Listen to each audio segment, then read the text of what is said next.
Hello, everyone. Welcome to the 105th episode of the Spiritual Brainstorm. In this episode, I'd like to talk about the topic of problems and solutions. And there's this kind of a dependency between these two things. And there's also the tendency to make a sort of a vicious cycle or a death loop out of the link or relationship between problems and solutions. Just turn off the Wi Fi. So, what I mean by this is that I've noticed that very often when humanity is faced with a problem, it comes up with a solution which creates a whole set of new problems, and then you have to develop more solutions to this. And sometimes the initial problem has disappeared, but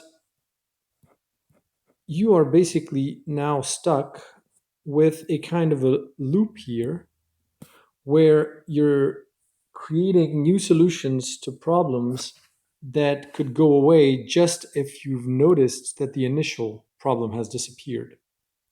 So, for instance, a basic example, talking about, for instance, something very simple, something like um, toilets. Right now, there's this tendency of you have, the man toilet and the women toilet, and that is not very respectful towards plenty of other people. Like, now, for instance, we're thinking of adding a non-gendered toilet, and of course, you have to add a disabled person's toilet, and you have to add a toilet for kids, children, and of course babies to change them. And of course, where do you put the material to change the babies? If you put it only in the women's toilet, then it's discriminatory. And the initial problem, I mean, the reason why we've separated the toilets in men and women is because 100 years ago or more, um, I mean, humanity was at a level of consciousness where indeed you had a lot of pervs, you had a lot of problems, you had a lot of problems with privacy, with sexuality, with repression of sexuality. But if you sort of heal all the traumas in terms of sex, and sex is no longer a taboo, and there are many cultures where this is already the case. Like, for instance, in Scandinavian countries, there isn't this kind of unhealthy relation to sex. Well, then you could get completely rid of this whole thing and just have toilets which have features for all of these sort of populations, but where you don't have to create an insane infrastructure with like 10 different separate rooms that tick every boxes. Just have one big room where everybody has all the facilities that they need, regardless of their gender, non-gender, disability, age, or whatever. Um, and so, yeah, so that's just one simple, silly example of a problem that spirals into multiple problems, which can be easily solved if you just acknowledge that the initial problem has gone away. And for all the people that will say, well, there's still a lot of humans that are perverts, a little sign that says, do not enter, this is a women's toilet, is definitely not going to stop them if they want to come and pry on you or bother you or whatever. Um, and the same is actually true for crime nowadays overall, is that the prospect of going to prison or to be fined doesn't deter the criminals for committing crime. They would commit crime regardless of whether they get caught or not, or regardless whether there is a police force or there isn't a police force. That is the criminals that subside, that persist. And maybe if we tried a different approach to solving crime, like for instance, trying to find them and like assisting them in healing their traumas, giving them free psychoanalysis, free life, past life regression or future life regression, all these different things.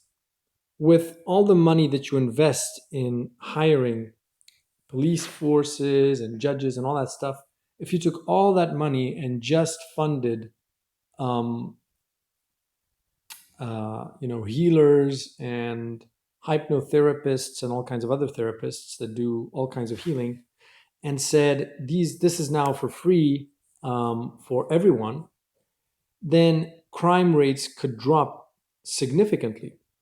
But you are we're kind of stuck sometimes in this kind of cycle of solutions, problems, that is so hypnotic that you cannot sort of step out of it. And the same applies, for instance, to the financial system and inequalities and sustainable finance. Sustainable finance. I mean, I assist very often to these meetings with bankers and insurance and consumers, consumer rights representatives. And I can really notice that they're stuck in this kind of cycle where they cannot like even identify what is the root problem which led to the emergence of such a complex system with so many different problems that emerge, and you have to find solutions to those problems, and those create new problems, and then it just mushrooms, and then the bureaucracy grows, and you have to have new bureaucracies created to manage different new problems that emerge. Case in point, for instance, now they're discussing to create a special authority to deal with the emergence of cryptocurrencies and blockchain. And so, blockchain, because of course you need investor protection and you need to regulate all this stuff. And I'm not saying that, it should be a free for all and everybody should be doing what they want to do, but that there are other approaches besides regulation and creating new bureaucracies to deal with the problems that emerge in these new sort of technologies. And one of them, for instance, is to look at how the financial system works at present, because we are in a debt-based system, financial system, which has certain features which, in my mind, make it incompatible with the emergence of blockchain and cryptocurrencies. And I'm not going to go into the technical details because it's too well, um, too deep into economics, and I just want to stay like surface level and address the core topic of the video. But a debt-based system basically cannot handle the emergence of parallel currencies when this would mean a doubling or more of the monetary mass. So what this means is basically when you put your money in the stock market, your money now sits as the money has just switched hands, like it has traded hands between one person and another person who sold you the the the stock. But if you buy a cryptocurrency and you can start paying with that cryptocurrency in stores, then it is the same as if you artificially doubled the monetary mass, because you cannot pay with your stock in the store. If you buy a house, you cannot pay with a brick from your house at the store. But if you buy Bitcoin or Ethereum or another currency, and people actually, governments and countries adopt it as a means of payment, then understand that not only your hand has, like the money in your hand has gone from your hand to the person that sold you the Bitcoin, but now you can also pay with the Bitcoin if you want to. And so you've never lost your money. You've just transformed your money into another form of money, and that person still has your initial money, which they can buy stuff with. And so basically, it's as if you've artificially doubled instantly by that simple exchange the monetary mass. And that the current financial system can't handle that. And so instead of saying, okay, maybe the problem isn't with regulating blockchain, it's with, you know, the initial problem of how the existing financial system works, that then created a spiral of solutions, problems that you just cannot get out of. Um, Maybe it's not about like regulating these new technologies in the same way as we've done the rest. And um, the second thing is the reason why it's so hard to get out of these cycles is because there's vested human interest in keeping these problems alive. And this is very controversial, but and I work for these kind of organizations, so I'm the first one to be targeted. But imagine if you work for a consumer organization and suddenly all of the businesses were suddenly ethical and were behaving nicely and were not, committing fraud or stealing from consumers. Your job would be meaningless. Suddenly, you'd be out of a job because what's the reason for your existence, for you doing what you're doing, that is defending consumers, if there are no problems? And so there's a sort of a vested interest that is not conscious, where you actually rely on companies to be fraudulent in order to give your job a meaning and in order to keep your job. And so, in a more abstract way, imagine if life was like an improv, and every single person sort of goes on stage and says, "Hey, I am a civil rights activist. Hey, I am a private company. Hey, I am a policeman. Hi, I am a criminal." And in order for them to be able to play their improv role, they need someone. They need someone to interact with. You cannot be a criminal if there's no one to steal from, or no one to kill, or no one to rob. You cannot be a pervert if there's no women to stare at. You cannot be a policeman if there are no criminals to catch. And so basically, you have now these relationships, which in the end, ultimately, what we're playing is this triple kind of um, game between savior, victim, and perpetrator. That is like at the root of many of the roles that we then play in this giant theatrical improv of life as humans. Most of the things can be viewed through this prism. Like, for instance, when you are a civil rights activist, you're playing the role of the savior, um, or the victim sometimes. When you are a company, you're sometimes playing the role of the perpetrator if you're an unethical company. And at the same time, you might think that you are a savior in some respects, for instance. And these roles are not absolute. Very often, when you're in this improv game, you are playing all three of them unconsciously and switching from one to the other seamlessly without even realizing it. Like a company can deem itself to be a savior on one hand. For instance, like Monsanto would say, without GMOs, humanity would already be starving because these plants wouldn't be able to grow in low water environments. But of course, from another perspective, they're a perpetrator because the fact that we need GMOs is because of other solutions that created other problems, and they are part of this kind of cycle. And then they would say they are a victim of these activists that are asking for organic food because that would destroy all of the jobs and all of the work that has gone into developing GMOs. And so everyone basically has these three, is shifting between these three roles all the time seamlessly. Um, and this is also one of the problem solution cycle that is the hardest to get out of. But coming back on topic,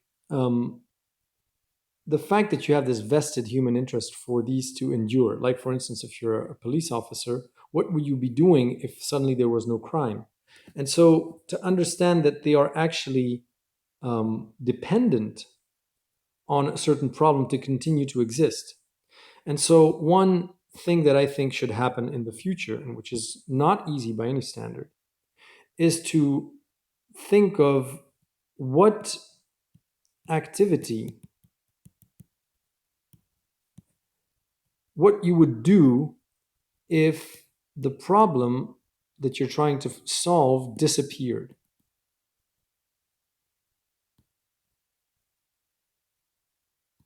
What would you do? Like first it's really important for everyone to sort of have an escape plan. Like, okay, I'm a police officer.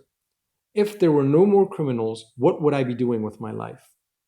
And you understand that if you have an answer to that question, then you feel a bit less hard bent on defending the reason or the necessity for your job.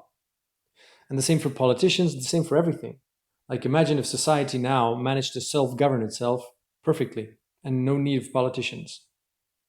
Then the politicians that will resist most firmly are those whose entire life and meaning depends on their job. They've put everything that they have behind their job, and even their merit as a human being depends on their job. And when they are in private spaces in their families, they're talking about how wrong the world would be if they didn't exist, and everything they're doing for everybody else, um, and how lost we would be without politics.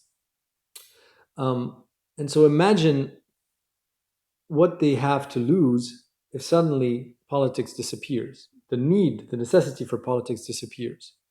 It's extremely violent to the ego, to the person, because suddenly everything disappears. And that's where you have like these coal miners that are protesting and trying to keep their minds open, even though maybe we should transition out of these very highly polluting energies. Um, it's because their entire life depends on the existence of these coal mines, because they sometimes live in a city which is next to a coal mine, where all the people in that city work at the coal mine, and all of the money that is inside that city that is, making other small businesses thrive, like, hairdressers and whatnot, depends on that coal mine to being open. And that is very problematic if you want to step out of the cycle of problem solution, vicious cycle. um, the second thing is a kind of a higher state, even not just having an alternative activity and an alternative meaning for your life, like saying, okay, I also like to play music, I also like to this, is to think of, um, you know, in this improv logic, like saying, if I want to be, for instance, a music composer, am I okay with the fact that in order for me to be a music composer, I need people that require music? That's their problem. That is, they are in need of new music, fresh music. And that's not very problematic from the point of view of humanity, of course. Like, there's no problem in producing new music or art. For instance, you're a painter, and in order to be a painter, because you need support from other people, then you need people that want to hang your painting on their walls. And so you need fresh walls, virgin walls, white walls, on which that painting is going to be featured. Is that a problem? That's not really a problem. It doesn't create a cycle. It doesn't start a sort of a vicious problematic cycle of problem solution.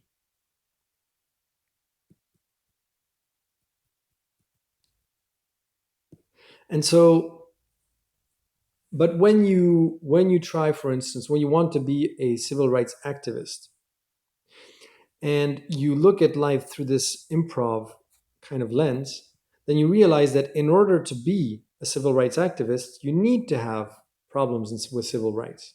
There needs to be someone sort of resisting, or playing that part with you. And it doesn't mean that we shouldn't have civil rights activists. It just means that you should be conscious of this problem solution um, sort of narrative, and to try to play your improv in such a way that doesn't create a cycle. For instance, instead of being in opposition, you're only always in proposition. And that means if you're a civil rights activist, you're not going to be against the anti abortion, for instance. You're just going to be pro choice. And so you're never going to engage with someone that comes and says, I am, anti-abortion, this and that, and you're just gonna say, you're just gonna almost, it's almost like if you would walk off stage at that point, because it's a sign that you're playing this improv in a dangerous way, where you're almost asking for, um, you're almost switching from pro-choice to pro-abortion in a way. Because if your intentions are really proposition and not opposition, then normally when you go on stage and you improv, you're not going to meet that kind of opposition.